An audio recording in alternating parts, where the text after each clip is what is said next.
Winfrey Owino, KTN.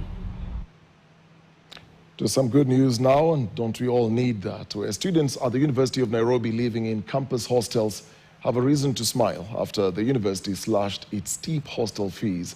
The students will now pay 21,000 Kenyan shillings, down from 43,000 they were paying per year.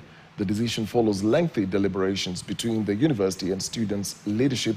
And as Ann Musungu reports, the relief comes just a day after Professor Chacha Nyaigoti Chacha was appointed as the University Council chairperson.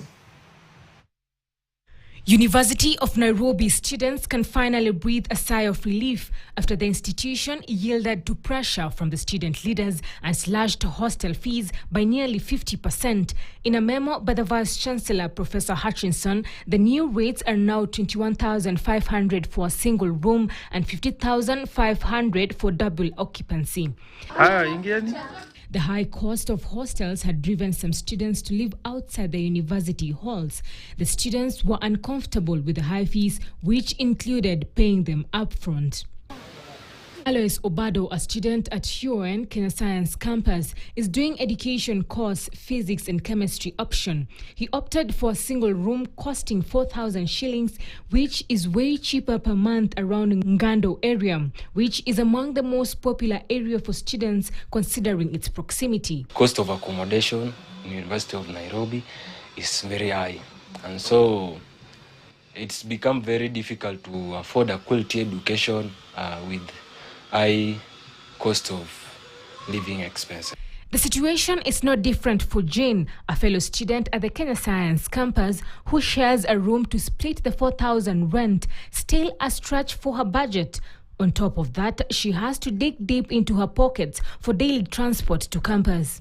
The place is too expensive and we can't just manage staying around the school. So we are forced to stay far away from the school, yet you're expected to be in school for physical classes. So we are forced to pay either fee, maybe wake up early if you don't have the fare, not fare, to pay for the bus fare up to school. Excited to join the University of Nairobi, but forced to pay the price of safety over the hiked hostel fees. This place is not safe.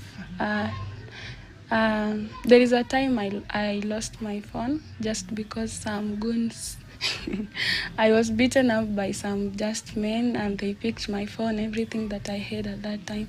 So it was very difficult. And now that I don't have any other option, I can't stay in the hostels, the fees are too high. If you come late from school, you can be another pigwa nyongolo. Ann Musungu, KTN, Nairobi.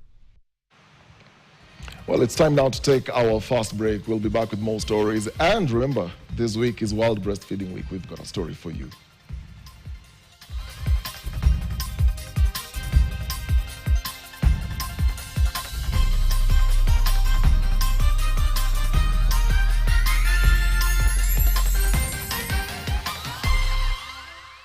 Power your next move with up to 105